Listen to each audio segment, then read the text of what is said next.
CEAP, Centro Espírita Altivo Panfiro. Uma casa de amor. Bom dia a todos, bom dia aos nossos ouvintes, que Jesus abençoe a nossa manhã de estudos. Hoje estudaremos o livro Memórias de um Suicida.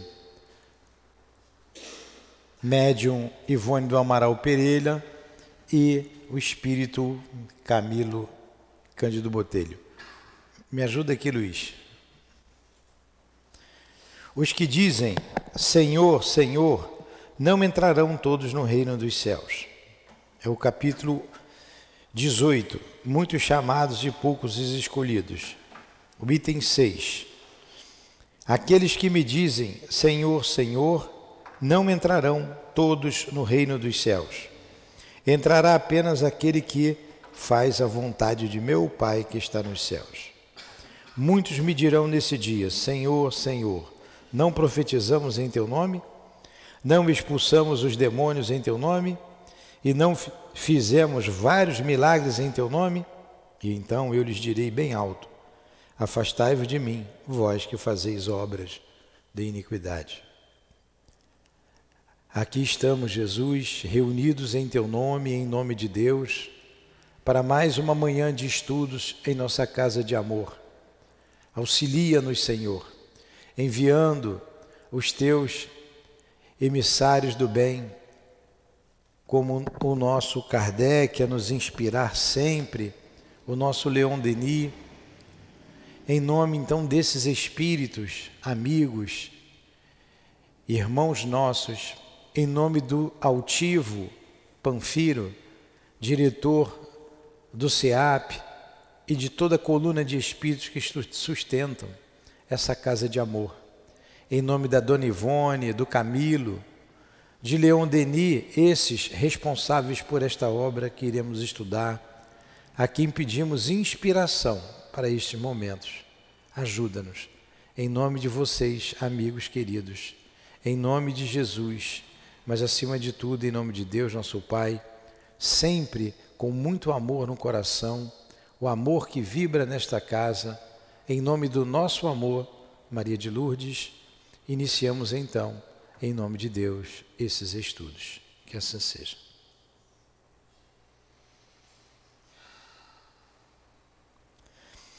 Então vamos lá. Enquanto o Luiz ali se ajeita, acha ali onde nós paramos. Só fala o parágrafo. Foi na 242, né? Com efeito, se não podemos, creio que foi aqui que nós paramos. Não, foi... Ah, tá. Ali é o de domingo. Ó, gente. É Carlos e Roberto de Canalejas, aqui mesmo. Esse parágrafo muito bom, né? Já estudou, a gente já voltou. A gente está estudando a Torre de Vigia. Isso, a Torre de Vigia. Mas antes de começarmos aqui a análise, vamos ver aqui esse trecho de Mateus que nós lemos, Mateus 7, versículos 21 a 23. Quando ele diz, aqueles que me dizem Senhor, Senhor, não entrarão todos no reino dos céus. E nós lemos esse pequeno trecho, né? Mas sim aqueles que fazem a vontade de Deus. Quantos irmãos nossos se suicidam e sempre professaram o nome do Senhor? Quantos? Conhecia o Senhor, conhecia o Evangelho, falavam no Senhor e mesmo assim se mataram. Não sei a percentagem, mas pelo que a gente tira aqui dessa obra que estamos estudando, com exceção do Belarmindo, esse grupo aqui de 5 espíritos, Belarmindo, que era materialista, discípulo de Augusto Conte, o Mário Sobral era católico, o Jerônimo era católico, o João de Azevedo era católico, quem é o outro? O Camilo era católico. São 4 espíritos, né? Todos, inclusive o Jerônimo, o mais rebelde do grupo, ele disse que pertencia a um grupo de estudiosos na igreja, né, da Santíssima Trindade, enfim, mesmo assim se matou. Pessoas que professam a doutrina espírita conhecem e mesmo assim se matam. Então vamos lá. Aqueles que me dirão, o que nós lemos, aqueles que me dizem, Senhor, Senhor, não entrarão todos no reino dos céus. Entrará apenas aquele que faz a vontade do meu Pai que está no céu. A vontade do Pai é que a gente se suicide, que a gente se mata. Dentre outras coisas que não é para ser feito, essa aqui é uma delas. Cremos a mais grave de todas. Você tirar a própria vida. Muitos me dirão nesse dia, Senhor, Senhor, não profetizamos em Teu nome? Não expulsamos demônios em Teu nome? Não fizemos vários milagres em Teu nome? E então eu lhes direi bem alto, afastai-vos de mim, vós que fazeis obras de iniquidade. Muito importante isso, um alerta para todos nós, um alerta para todos nós. Está em Mateus 7, versículos 21 a 23. Então vamos lá reiniciar o nosso estudo. Nós vimos semana passada um tratado aqui de mediunidade nesses estudos, né? Vamos lá. Carlos e Roberto de Canalejas. Carlos e Roberto de Canalejas prontificaram-se a acompanhar-nos na visita de instrução sugerida pelo experiente diretor do departamento hospitalar. Esse é o Camilo que está falando, né? Opináramos por iniciá-lo justamente da torre de vigia, que qual fortaleza invencível, em plena região bárbara do invisível, defendia um posto avançado de vigilância, contra investidas nocivas de múltiplos gêneros, visto que até as emanações mentais inferiores, provindas do exterior, eram ali combatidas como das piores invasões a se temerem. Olha, a gente está sempre analisando pelos parágrafos. Nós não nos damos conta disso. Aqui na casa a gente tem estudado muito sobre o pensamento. Sempre, né, com uma certa frequência, voltamos ao capítulo que o nosso Leon Denis escreve sobre o pensamento, a importância do nosso pensamento, né, a disciplina do caráter. E a reforma do caráter e a disciplina do pensamento. E o outro ponto como o pensamento. Olha o que ele está dizendo aqui.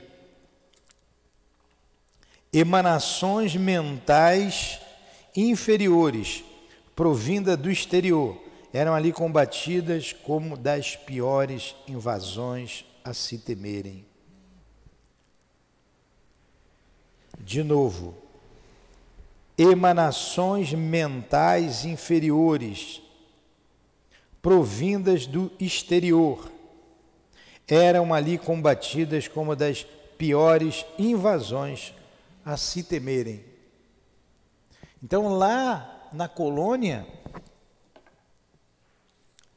a torre de vigília, essa é uma região, ela está situada em torno de uma região umbralina, combate não só, impede não somente as invasões, mas também a invasão dos pensamentos.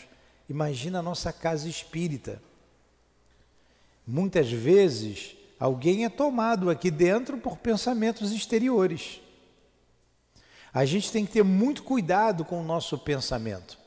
Muito cuidado. Ele diz que aqui que é uma das piores invasões a se temerem. O pensamento. Então, era uma fortaleza, como leu aqui o nosso irmão Luiz. Era a torre de vigia, qual fortaleza invencível em plena região bárbara do invisível.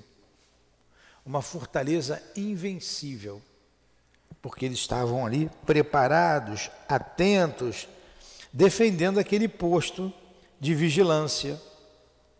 Como ele diz aqui, contra investidas nocivas de múltiplos gêneros, visto que até as emanações mentais inferiores, provindas do exterior, eram ali combatidas como uma das piores invasões. Então, repetir bem, porque a gente tem que ter muito cuidado com o nosso pensamento. A gente tem torres de vigília em nossa casa. Toda casa espírita séria tem as torres de vigília. Como tem um quartel, vocês já viram as baritas de um quartel, não já? Todos já viram. De prisões tem as baritas. O que o sentinela está ali? Defendendo contra invasores. Então, numa unidade militar, o soldado, o sentinela está ali com um fuzil defendendo aquela instituição. Nos centros espíritas, isso também acontece. E em nosso lar também acontece. Nosso lar é uma região muito boa. A gente indo para o nosso lar está bom, né, Luiz? Mas o nosso lar também está rente à região umbralina. Rente. Lembra daquela mulher que queria entrar? Está ali. Então tem vigilância, vigilantes atentos. Aqui é o mesmo princípio. Não entra qualquer espírito aqui. Entra quem eles deixam entrar. Numa reunião pública, vem muitos espíritos. Agora eles têm que sentar e ficar comportados assistindo a palestra. Mas nem todos entram, porque senão vai tumultuar o ambiente.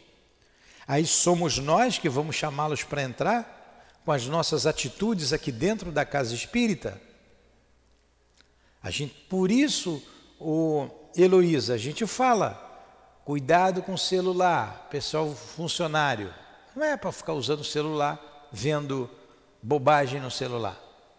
Pode usar o celular se quiser ouvir lá uma palestra do Haroldo Dutra Dias, por exemplo, ou qualquer outra palestra edificante, espírita. A gente tem que ter cuidado com o que fala, com o que pensa, porque senão a gente abre as portas, o espírito não vai poder fazer nada.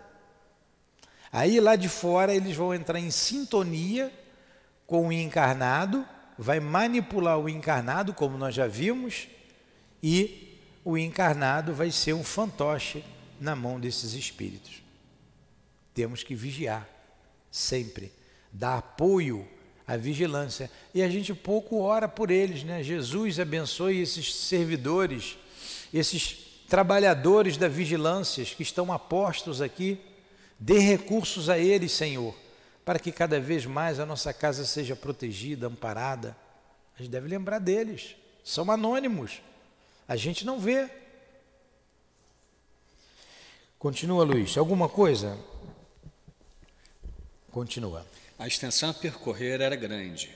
Um carro singelo e lígero recolheu-nos, pois não vislumbráramos sequer até então a possibilidade de nos impulsionarmos com o pensamento, praticando a volitação.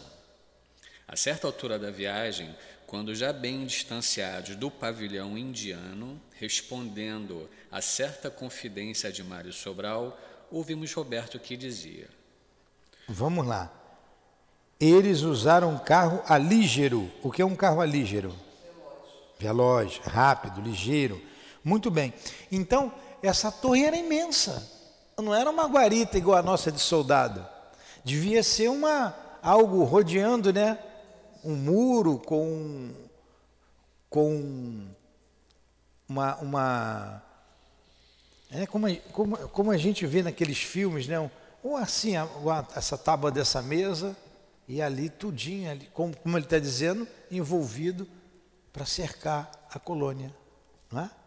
Deve ser isso. Qual é a página que a gente está? Porque virou aqui, achei. 185. Continua. Aí ouvimos que Roberto dizia: o desânimo é mau conselheiro, amigo Sobral. Será de bom aviso meditares serenamente no alvitre fornecido pela experiência do irmão Teócrito. Aparentemente é um conselho trivial e inexpressível, mas fica sabendo que encerra a sabedoria profunda e representa a chave áurea com que descerrarás barreiras que se te afiguram existir nas estradas para a reabilitação. Que importa, aliás, uma existência de 30, 60 anos de sacrifícios, em a qual o corpo carnal poderá ser mutilado, se através dela é que reconquistaremos a honra espiritual, a paz que nos falta consciência, no ensejo para a realização salvadora que nos identificará com a lei que infringirmos? Vocês estão lembrados, né?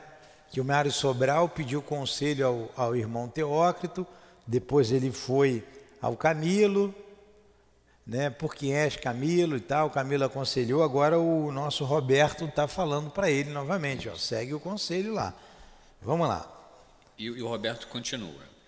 Não temas o serviço da expiação, Mário, uma vez que todos nós, os que erramos, carecemos de seu concurso para desobrigarmos a consciência e, portanto, o destino das responsabilidades aviltantes, cujo volume tanto nos indispõe com as harmonias da lei divina, criando anormalidades em torno de nós. Tens o futuro diante de ti, a fim de auxiliar-te na renovação moral de que necessitas. Ele afirmará ao teu raciocínio se te quiseres dar ao trabalho de ilações prudentes e sérias, que poderás expungir da alma o reflexo humilhante das más ações com a interferência dos deveres santificadores. Se, portanto, é necessário renovar a experiência terrena em corpo mutilado, a fim de que aprendas nas dificuldades daí originadas a te servires de todo o conjunto do envoltório carnal, somente em sentido dignificante. Não vaciles, enfrenta o sacrifício. Pois estás convencido de que erraste, e por isso, certamente entenderás justo o assumires a responsabilidade dos atos que praticaste em detrimento de tua própria individualidade. Pois a honra espiritual e a dignidade moral do espírito assim o exigem. E se a tempo souberes clarear o teu ser com os esplendores da confiança em Deus, da esperança na sua paternal bondade, alimentando de coragem e resignação, certo de que jamais te abandonará nas asperidades do caminho reparador, o amor daquele Pai que não condena, e sim ajuda a sua criatura a se erguer do abismo em que se deixou resvalar. Poderás até mesmo sorrir à desgraça, deparar encantos ao longo do Calvário que palmilharás. Entenderam? Alguma pergunta, alguma colocação?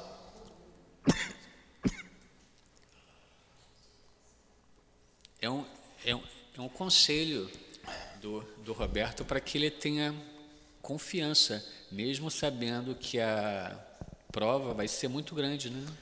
Vocês estão vendo como a consequência de um suicídio? Tem que vir. Não vai ser fácil, mas tenha força que você vai vencer. Você mesmo buscou esse caminho. Então ele está aconselhando, é um conselho. Vamos embora, firmeza, vamos voltar, vamos lá. O que são 30 anos, 60 anos? Agora, quando a gente está mergulhado no corpo físico, a gente vê o que são 60 anos, né? De lutas na Terra. E nós não passamos... Ah, tá aqui, obrigado. Tem aqui, ela me deu, botei aqui, ó. Ela me deu, eu boto já, obrigado. 60 anos como consequência de um suicídio é uma luta, mas que tem que ser passada. Tem que ser passada. E Deus sustenta aqueles que querem vencer. Né? Eu vejo medo deles, né? Quase todos têm medo de voltar, de errar,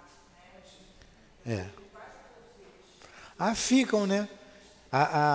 Era bom o microfone. A Sandra está dizendo que vê a maioria com receio de voltar. Realmente.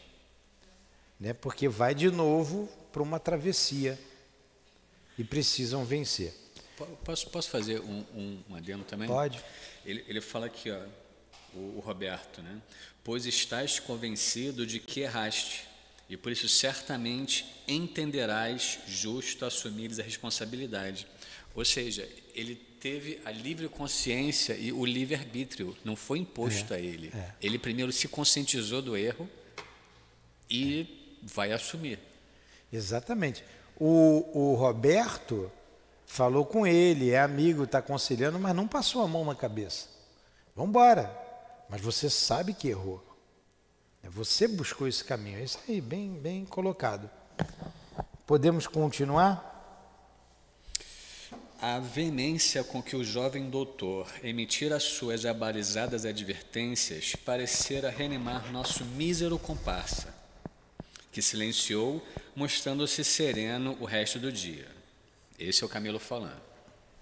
Eis, porém, que ao longe entreviam-se os sugestivos aldeamentos do departamento a que pertencíamos. Pensativo, murmurei sem prever que seria compreendido. Ele pensou e o pessoal já leu, né? Em que recanto destes encontrar-se-á o pobre Jerônimo? Lembram do Jerônimo? O rebelde, né? Vosso amigo Jerônimo de Araújo Silveira encontra-se acolá, detido no isolamento, retorquiu Carlos de Canalejas, como infrator que foi dos regulamentos hospitalares. Aí o Mário pergunta: por que dão essa dependência à designação de isolamento? Interpelou Mário receosamente. Porque para ali são enviados aqueles cujo procedimento se contrapõe às disciplinas exigidas pelos regulamentos do hospital. Os inconformados que abusariam da liberdade, sem serem, todavia, verdadeiros rebeldes. Será uma como prisão, repugna, porém, este vocábulo humilhante aos diretores da colônia e que, ao demais, não traduziria a verdadeira natureza da finalidade a que se destina, como ainda há vez de verificar. Jerônimo encontra-se, pois, detido? Perfeitamente, a seu próprio benefício e para o bem daqueles a quem ama.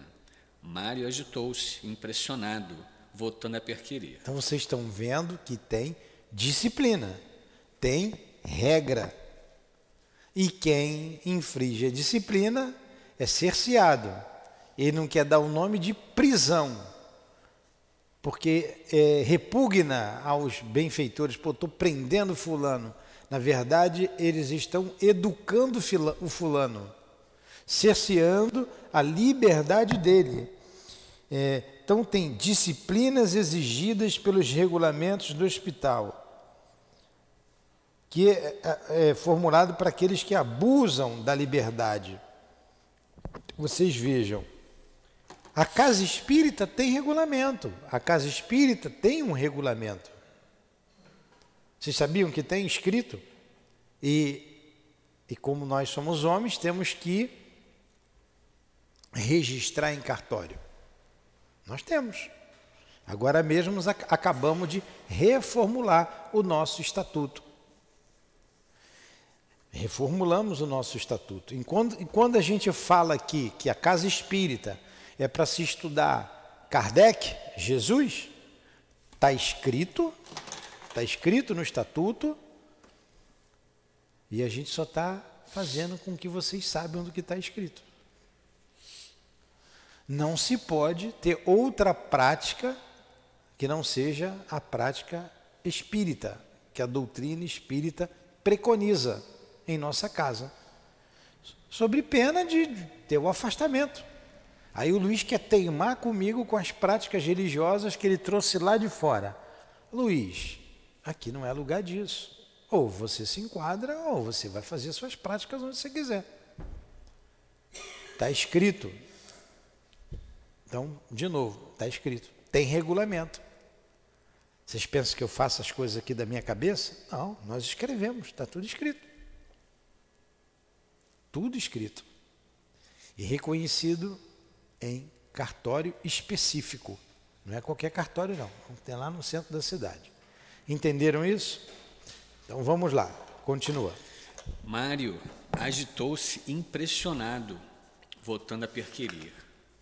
Como é possível compreender-se, doutor de Canalheiras, que Jerônimo, esposo amantíssimo, pai extremoso, se encontre preso, enquanto eu, 2, 3, 10 vezes criminoso, permaneço entre bons amigos? Boa pergunta, né? Boa pergunta. Continua. E ele responde: És um espírito sinceramente arrependido, Mário, que te deixas aconselhar pelos responsáveis por tua tutela diante de Maria, que deseja ser devidamente guiado a normas salvadoras, disposto que te mostra aos mais rudes sacrifícios a fim de apagar o passado culposo. Enquanto que Jerônimo obsidiou-se com a inconformidade e a incompreensão, apegando-se intransigentemente a todas as recordações do passado, cuja perda lamenta e do qual vive, sem forças para esquecê-lo, avesso à cogitação de elementos para suavizar a situação, que seria bem outra se se desse a prudência da resignação. Aliás, não estivesse longos anos prisioneiro das trevas sinistras do vale, cativo, em desespero, amargando o peso férreo que te esmagava a consciência? É uma pergunta. E porventura não te conservas moralmente cativo de ti mesmo? Pois tua mente desgostosa e inconsolável não proíbe a teu coração e a teu entendimento toda e qualquer satisfação? Nossa, que parágrafo, hein? Surpreende-me verificar que, quando morremos, poderemos sofrer, entre muitas coisas inesperadas e surpreendentes, o fato de nos vermos arremessados a uma enxovia. Murmurei, contrariado com a novidade que se me figurou absurda. O que é uma enxovia? Uma prisão suja, um lugar, né? Ele vai dar uma resposta. Aí foi Camilo, né? Ó, em primeiro lugar, Camilo, tu é que te referes a enxovia. Vê aí, pode ver aí no dicionário, enxovia. E vamos ver esse parágrafo aí com calma que o Luiz acabou de ler. Ó, o Camilo não perdia tempo, né?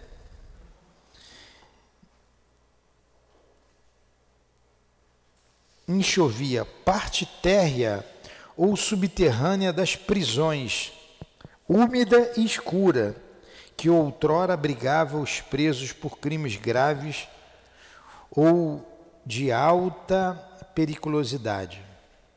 Por extensão, enxovia significa masmorra, calabouço, ergástulo, ságena, enxova.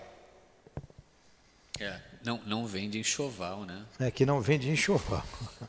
Enxova, um calabouço, um lugar frio, úmido, né, subterrâneo, parte terra ou subterrânea das prisões úmida e escura que outrora brigava. Então o Camilo vai e, com aquele jeitinho dele, né, e coloca, como é que pode isso acontecer?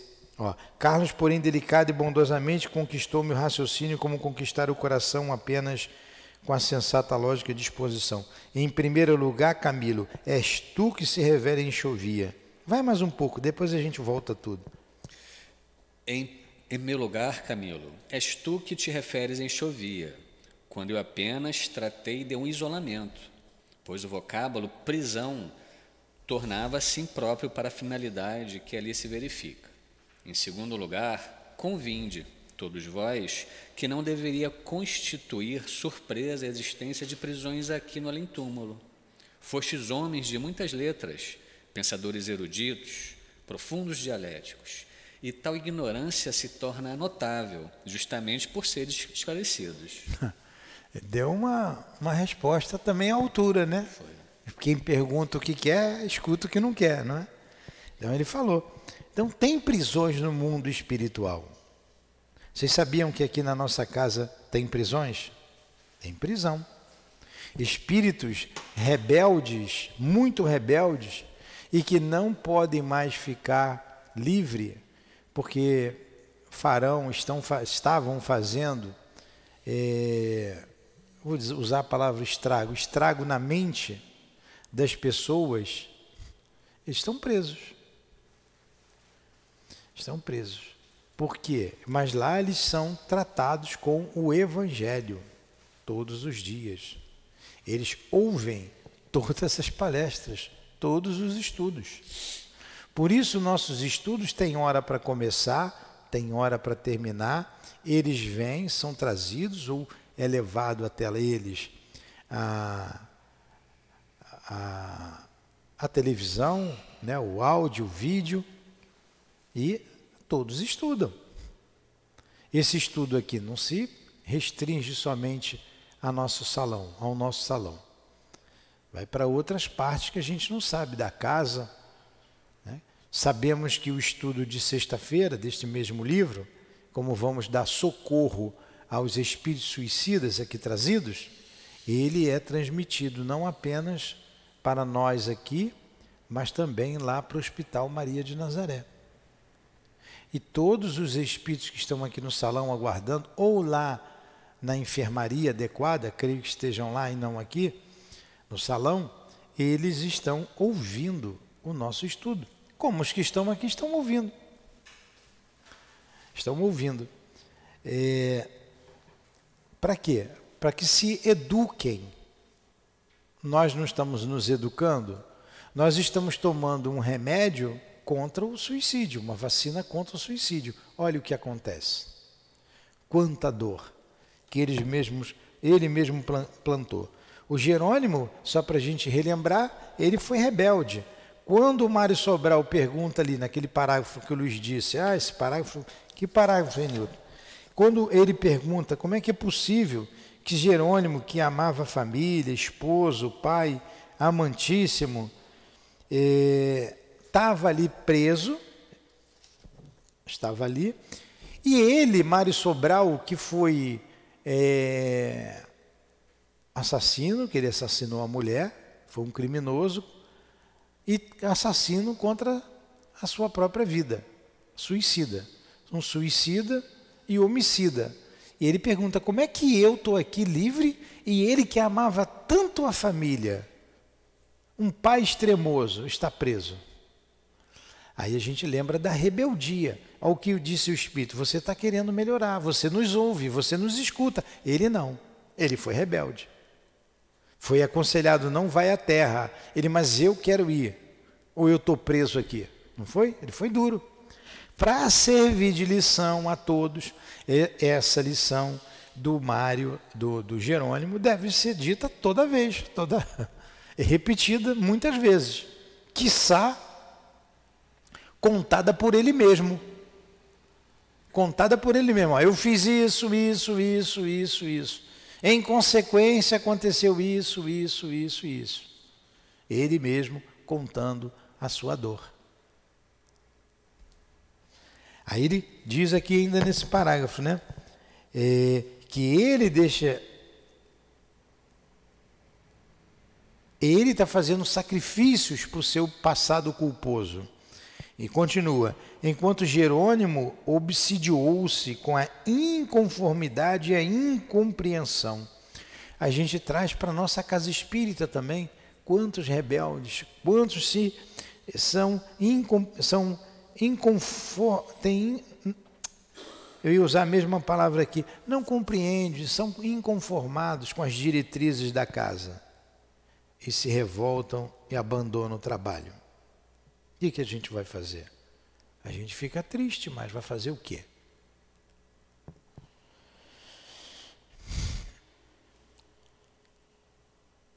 Aí mais na frente diz aqui, aliás, não estivesses longos anos prisioneiros nas trevas do vale sinistro, cativo em desesperos, amargando o peso férreo que esmagava a consciência? Porventura não te conservavas moralmente cativo de ti mesmo, pois tua mente desgostosa e inconsolável não proíbe o teu coração e o teu entendimento toda e qualquer satisfação? Surpreende-me verificar aí que entra lá o outro dizendo, né, que ele está lá numa masmorra, numa enxovia.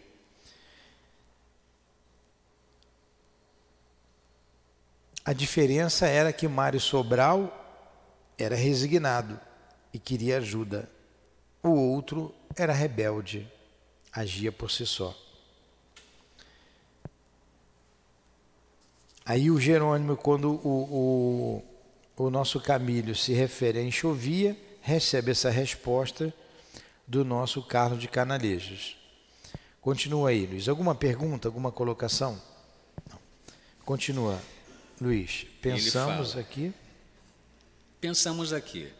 Muitas vezes, depois que chegamos a compreender as atuações gerais dos espíritos desencarnados inferiores, sobre o que seria a humanidade terrestre se não existissem repressões nas sociedades espirituais, uma vez que, mesmo havendo-as, hordas sinistras de malfeitores do plano invisível atacam a todas as horas os homens incautos, que lhes favorecem o acesso, contribuindo para suas quedas e para a desordem entre as nações. Olha só, quanto trabalho a nosso favor acontece e que a gente nem sabe, que a gente nem vê.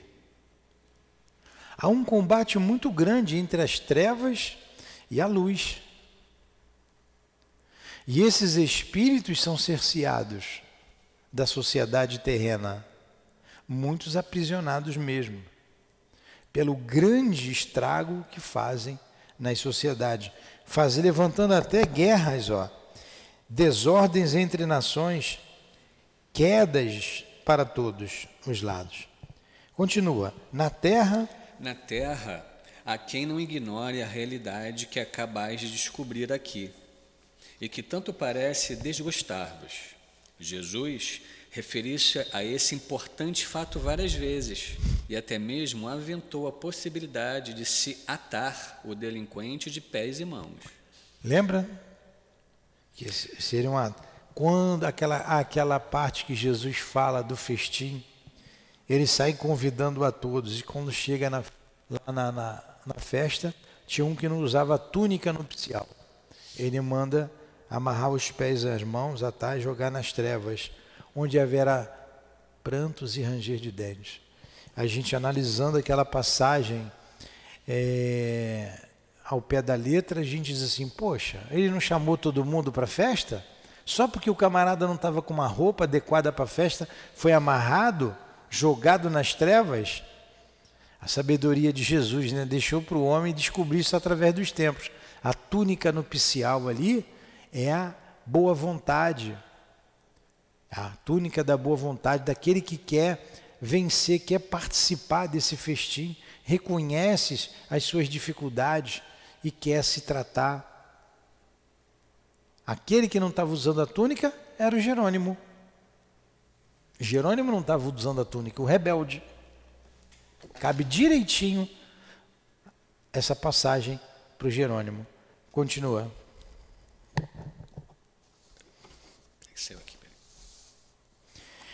As religiões... Pode ir de novo lá, na terra. Na terra, há quem não ignore a realidade que acabais de descobrir aqui, e que tanto parece desgostar-vos. Jesus referiu-se a esse importante fato várias vezes, e até mesmo aventou a possibilidade de se atar o delinquente de pés e mãos. As religiões insistem em apregoar tão sombrio ensinamento, e conquanto façam imperfeitamente, nem por isso deixam de prever uma realidade. Por sua vez, a terceira revelação, que na Terra há já alguns anos vem apresentando extensas reportagens do mundo invisível, põe a descoberto, para o entendimento de qualquer inteligência, impressionantes pormenores a respeito da palpitante realidade que até mesmo os povos mais antigos aceitavam e compreendiam na sua justa expressão, como verdades dignas de respeito. Se vos surpreendeis neste momento com a informação de que vosso amigo se encontra detido no isolamento de rebeldes, será porque nunca vos preocupastes com assuntos realmente sérios. Ótimo, né? Preferindo nortear vossos peregrinos dotes intelectuais para os declives das frivolidades improdutivas, próprias das sociedades humanas, que se comprazem na ociosidade mental na inércia do comodismo intelectual. Nossa. Olha, na hora o Jerônimo deve... O Jerônimo não, o Camilo... Machucou. Ele foi duro com o Camilo. Mas o que ele está sendo duro com o Camilo? Para despertar aquele caráter revel, despertar aquele espírito de um caráter revel, ligado ainda às frivolidades do mundo. E rebelde também. Ele era rebelde. Tudo ele contestava. Agora, o bonito é ele escrever isso aqui, porque ele hoje não é o mesmo Camilo. Como nós não somos os mesmos do passado. Ele foi entendendo, ele foi compreendendo. É duro ouvir isso, ainda mais para um homem intelectualizado, que entendeu muito bem o que o Canalejas disse para ele. Ele entendeu mais do que a gente está compreendendo. Porque mexeu com os brios dele. Mexeu com os brios dele. Então, com os espíritos sérios, sinceros, não tem meias palavras. Como nós aqui também procuramos não ter meias palavras com certas situações aqui na casa espírita. Não temos que ter. Nós somos objetivos, claros, transparentes, não é mesmo? Às vezes transparente até demais. Mas é bem claro o caminho que a gente deve percorrer aqui no SEAP. Vamos cuidar da nossa casa de amor. Vamos cuidar para ela que seja sempre essa casa iluminada, sempre um norte seguro para aqueles que aqui venham aportar. Todo mundo sabe o que tem que fazer. A gente também não passa a mão na cabeça de ninguém. A gente ajuda, dá o socorro àquele que precisa, mas ele precisa caminhar. Continua, Luiz. E o Camilo continua. Calei-me, contrafeito, rememorando efetivamente não poucas referências que a tal respeito obtivera quando homem. Contrafeito, hein? Ele entendeu, sim, mas não aceitou muito, né? Está contrafeito que ele não concordou.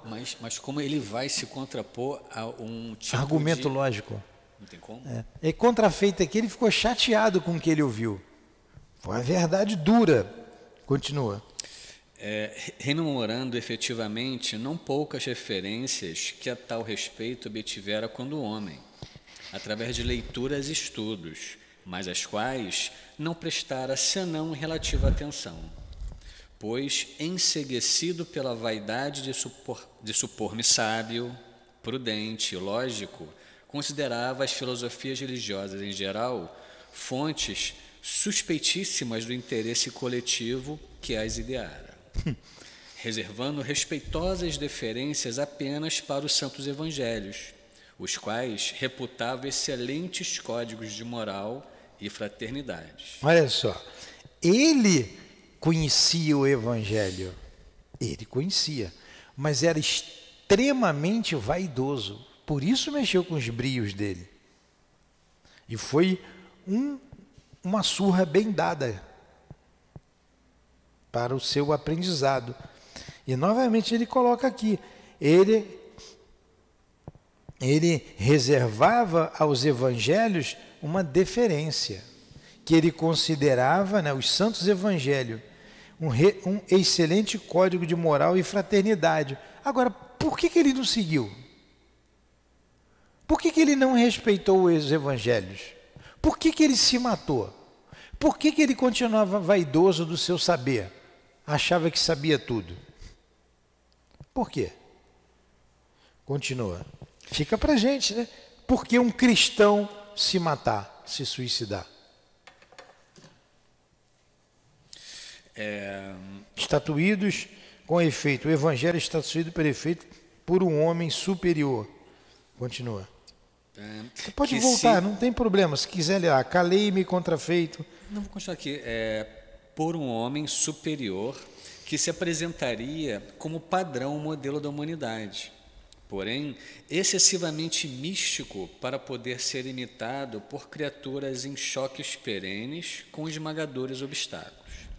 Tanto que para o meu doentio entendimento, virulado pela ignorância presunçosa, que fora do próprio âmbito azedado pelo orgulho, só trevas por deparar.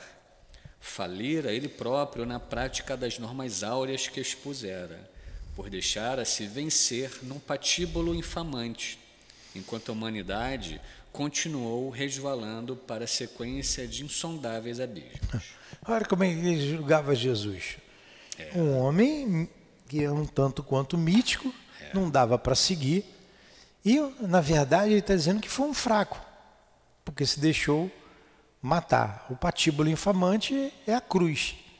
E a humanidade continuou a mesma. Jesus morreu, a humanidade continuou a mesma. Os homens deram seguimento ao seu dia a dia. Os apóstolos despertaram. E só despertaram por causa da presença de Jesus em seu corpo astral. Aí despertaram, aí foram para o mundo. Mas quando a gente analisa a sociedade hoje, não é muito diferente não. Avançou muito intelectualmente, avançou também moralmente, mas ainda não é o reino que Jesus se referiu quando conversava com Pilatos. Não é. A vaidade, o egoísmo, o orgulho se destaca em nossa sociedade.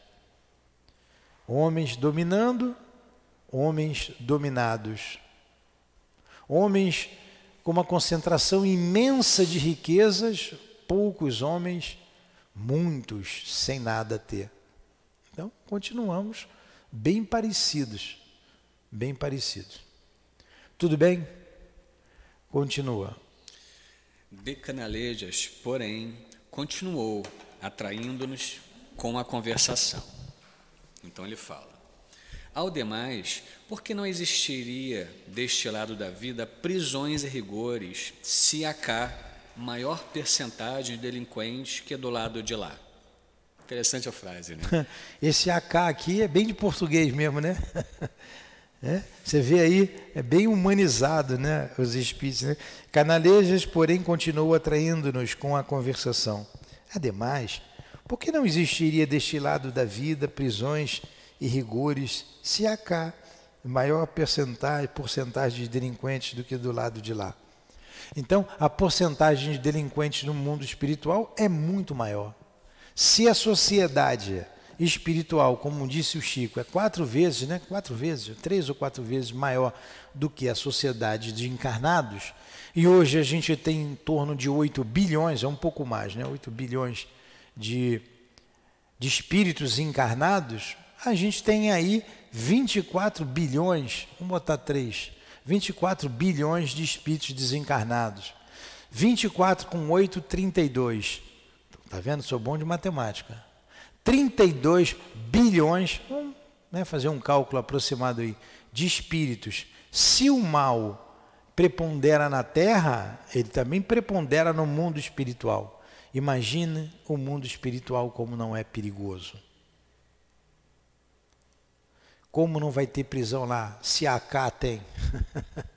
AK como lá. AK como lá. Né? Como não vai ter, se aqui tem?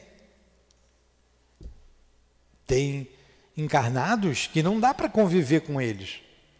A gente vê algumas pessoas distorcendo esse conceito, querendo liberar determinadas situações, determinados atos, situações não, determinados atos que a pessoa precisa responder por aquele ato.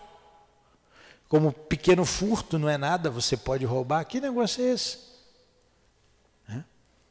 Então, tem que ficar preso sim, tem que ficar cerceado e aprender, se educar, para não cometer mais esse tipo de delito. Se a cá tem, lá também. Essa passagem me lembrou 2 parábolas. Aquela que há muitas moradas na casa do meu pai e separar o joio do trigo. Né? Sim, sim. A terra é uma dessas moradas de espíritos imperfeitos como nós, aonde o mal ainda prepondera. Mas existem moradas felizes, existem moradas melhores do que a terra. Da mesma forma, Jesus se referiu a separação do joio e do trigo. O joio é a erva daninha, que se parece com o trigo. Se o colheitor, o ceifador, não conhecer, ele sai passando facão em tudo. E ela é bem parecida. É igual o aipim e a mandioca. Sabe a diferença? A aipim é uma coisa, a mandioca é a mesma coisa.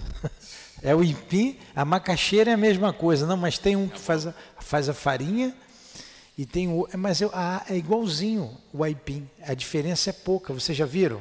O aipim, que a gente come, é uma raiz nutritiva, e tem a mandioca, que faz a farinha. O gado que comer a mandioca, se ele comer a mandioca, ele se envenena. Você não faz a farinha do aipim, você faz a farinha da mandioca. Agora, a raiz é idêntica. E como é que chama lá o galho? Como é que eu chamo ali? Hã? Caule. Nasce lá a árvore, vamos dizer, uma árvorezinha, um arbusto, né, pequeno. É igualzinho. Quem conhece, conhece. Quem não conhece, confunde. A aipim é o que pode comer. A mandioca, você deixa a plantação, a gente faz, eu já fiz plantação, sei o que é. Você deixa ela um bom período para poder colher, para fazer farinha. Tem que ficar velha, ela envenena. E se o gado comer a pessoa... Pois é. Então deve ser o joio do trigo ali, muito, muito parecido. Vamos lá. E ele continua. Pois grandes. Né? Ademais, por que não existiria deste lado da vida prisões, rigores, se há cá maior percentagem de delinquentes do que do lado de lá? Pois de grandes erros existem cometidos pelos homens, contra os quais não há penalidade estatuída na jurisdição humana, mas os quais, sobremodo, pesam nos incorruptíveis estatutos da justiça de além-túmulo. Outro sim, quantos crimes deixam de receber corretivos na terra, não obstante haver para eles penalidades na mesma jurisdição terrena? Ou pensais, poderia o homem viver a revelia da justiça ao sabor das próprias inconveniências? Olha só, o que aqui na terra não pega, lá pega. Lá pega. E eu gostei, olha que coisa interessante aqui. Há penalidades estatuídas na jurisdição humana, mas os quais, sobremodo, pesam nos incorruptíveis estatutos da justiça de além-túmulo. Então, na justiça do além-túmulo, há a mesma justiça, com diferente. Quantos crimes deixam de receber corretivo na terra? Quantos criminosos aí soltos? Tem criminoso que a justiça soltou. Tem um perigosíssimo aí, de alta periculosidade. Está solto. Está solto. E quer dirigir homens. Então, esses crimes em que a sociedade às vezes passa a mão na cabeça, vocês estão me entendendo, né? É que eu não posso ser mais explícito aqui. No mundo espiritual, não tem jeitinho, não. Não tem.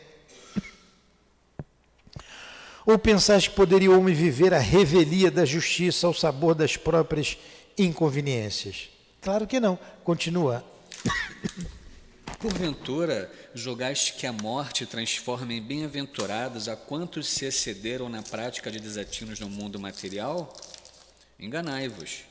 O homem que viveu como ímpio, desafiando diariamente as leis divinas com atos desarmoniosos em desfavor de si mesmo, do próximo e da sociedade, em chocante desrespeito ao futuro espiritual que o aguarda, entrará como ímpio, como réu que é, no mundo das realidades, onde será punido pelas consequências lógicas e irremediáveis das causas que criou.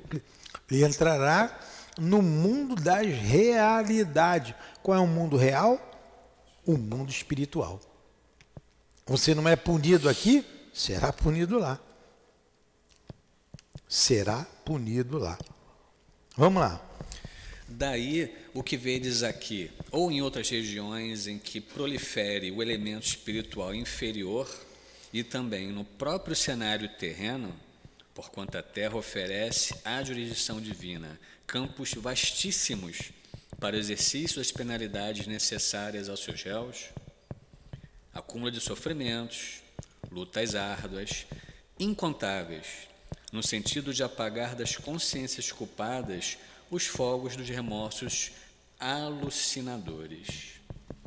E como nas distâncias sombrias do invisível só ingressam espíritos criminosos a se julgarem ainda homens, voluntariosos e prepotentes, querendo continuar a agir em prejuízo do próximo e de si mesmo. A necessidade, rigores se impõe, como na sociedade terrena sucede com aqueles que infringem as leis humanas. Pois é bom saibais que as organizações terrestres são cópias imperfeitas das instituições modelares da espiritualidade. Olha, de novo, saibais que as organizações terrestres são cópias imperfeitas das instituições modelares da espiritualidade. O que a gente sabe que é errado aqui, é errado lá. E eu disfarço, vou responder. Uma hora eu vou responder. Ele colocou ali, é que o Luiz não deu uma entonação correta, que muitos voltam para cá e são punidos aqui numa nova existência. Quantos estão sendo punidos aí?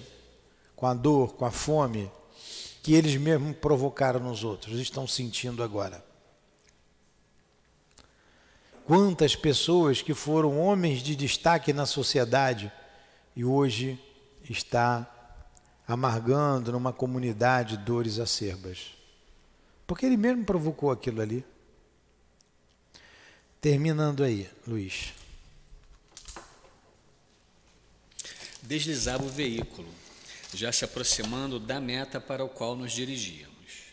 Caiu o silêncio em torno, conservando-nos todos nós pensativos com o que acabáramos de ouvir.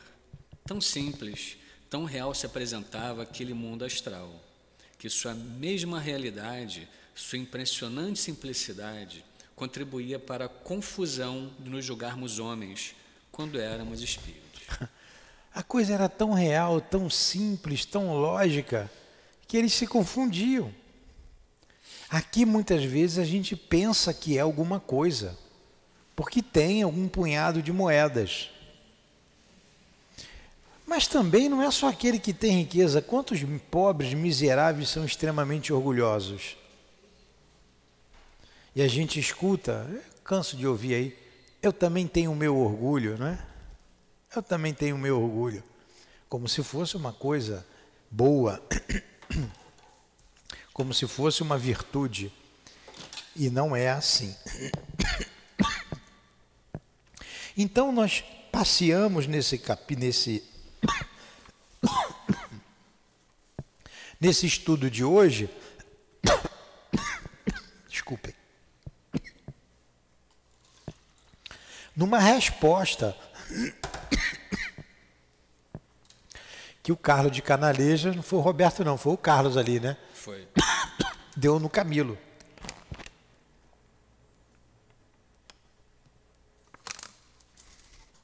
Expondo no Camilo as suas chagas morais, como a vaidade e o grande orgulho que ele tinha do seu saber, sendo reduzido a nada no mundo espiritual.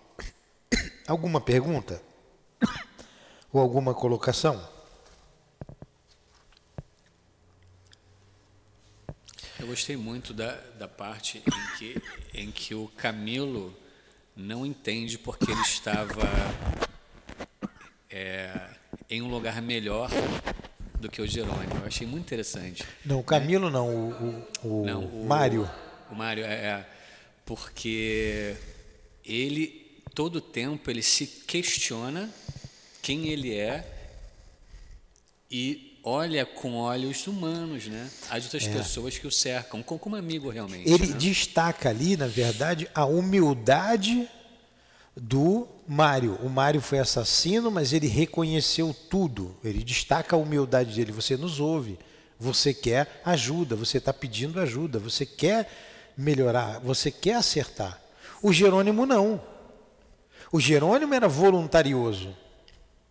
E ele destaca o mesmo orgulho do Jerônimo no Camilo. Ele vai mostrando que o Camilo é orgulhoso, é vaidoso, e que isso não vai levar a lugar nenhum, né? O próprio Camilo se rende a isso. Ele coloca aqui embaixo, ó. Calei-me contrafeito, na página 188, no último parágrafo, rememorando efetivamente não poucas referências que a tal respeito obtivera quando o homem, por meio de leitura e estudos, mas às quais não prestara senão relativa atenção, pois enseguecido pela vaidade de supor-me sábio, prudente e lógico. Olha, ele se julgava sábio, prudente, lógico. Com relação às leituras, à filosofia, às religiões em geral, o que ele achava que era tudo suspeito. Isso é muito suspeito. Fontes suspeitíssimas do interesse coletivo que as ideara, olha o que ele diz, reservando respeitosas deferências para os santos evangelhos. Ele tinha respeitosa deferência ao evangelho, mas não seguia o evangelho. Achava Jesus místico, né? Um mito, impossível de ser seguido, e que foi, na verdade, para ele um fraco, que morreu na cruz, e a sociedade continua a mesma.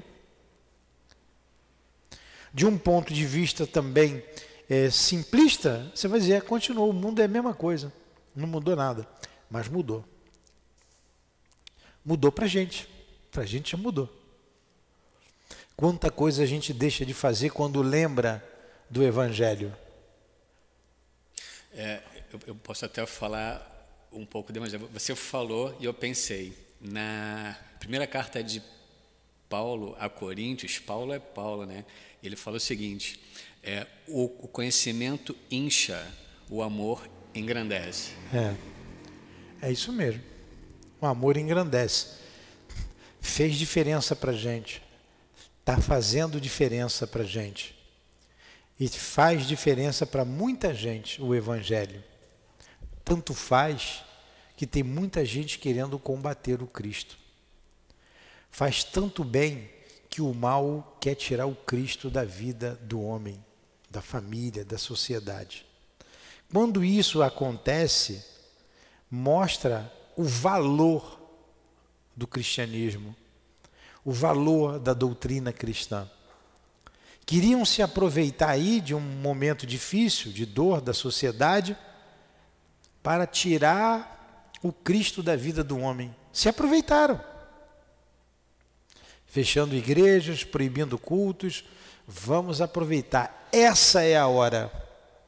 Essa é a hora. Não conseguiram.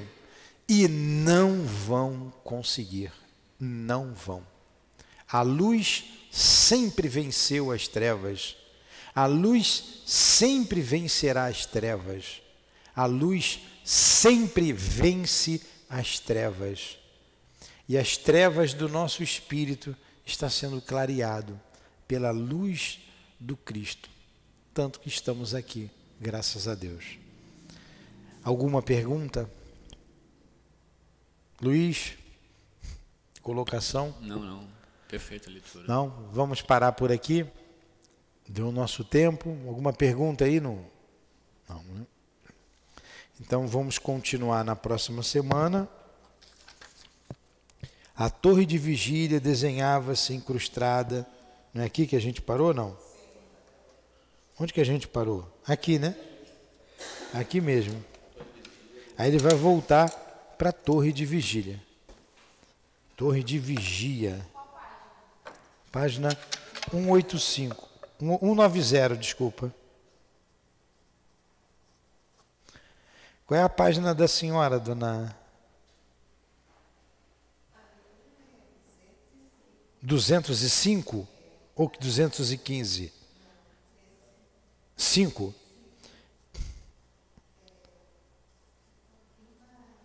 Tá, eu vou botar aqui no meu, porque se a senhora esquecer, está marcado. Né? Foi bom o estudo? Olha, ficou então destacado aí a questão do orgulho e da vaidade, tanto do Camilo quanto do Jerônimo. A simplicidade e a humildade do Mário Sobral, mesmo ele sendo um trânsfuga da lei. Nós também somos trânsfugas da lei. Vamos continuar pedindo com humildade, com simplicidade, dando um passo de cada vez, para a gente não ter surpresas, né? Então vamos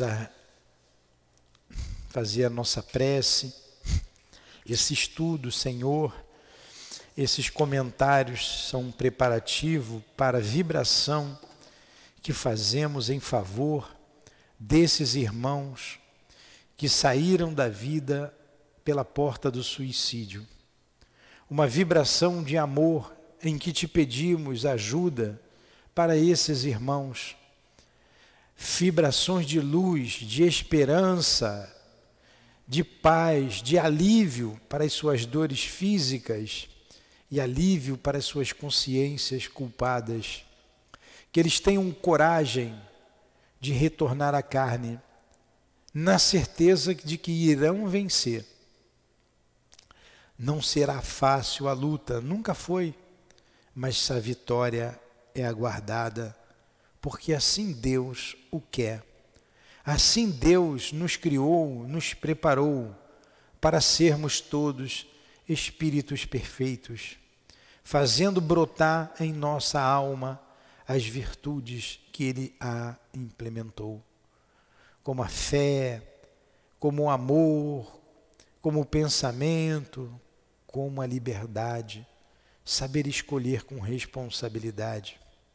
Que Deus abençoe esses espíritos, que Deus abençoe a todos os que estamos aqui, todos os presentes. Que Deus abençoe esses espíritos que estão abrigados em nossa casa e que estão abrigados na colônia Maria de Nazaré. Que essas vibrações de luz, de esperança, de amor penetrem todos os cômodos onde se encontram esses irmãos tão necessitados de amor, tão necessitados de carinho. Pedimos, Jesus, que essas vibrações de amor descubra os esconderijos, os antros onde espíritos do mal aprisionam esses irmãos, que eles sejam descobertos e lá nesses lugares esses espíritos sejam despertados, tirem a revolta dos seus corações e despertem para a luz que irá buscá-los e reconfortá-los. Rogamos pelos familiares que ficaram na terra chorando a morte dos seus entes queridos. Rogamos pelos homens que pensam nesse ato para resolver os seus problemas, que seja tirado de suas mentes através dos seus guias, evitando assim o suicídio na terra. Que esse crime diminua, Senhor, para diminuir a dor. Auxilia-os, auxilia todos nós. Auxilia a nossa casa para que ela cresça em bases firmes, em rocha firme. Ela cresça e dê os seus frutos, tão aguardados, tão esperados. Que Deus nos abençoe. Que Deus abençoe a todos esses irmãos. Que eles recebam esse perfume, o perfume suave das rosas, com essa flor tão bela, entregue por esse Espírito a cada um deles, em nome do amor, eivado do magnetismo de amor, tocando os seus corações, embelezando as suas vistas, tocando as suas almas. Um toque sutil, um toque singelo, com essa flor tão singela e tão bela. Deus abençoe a todos nós. Deus nos abençoe.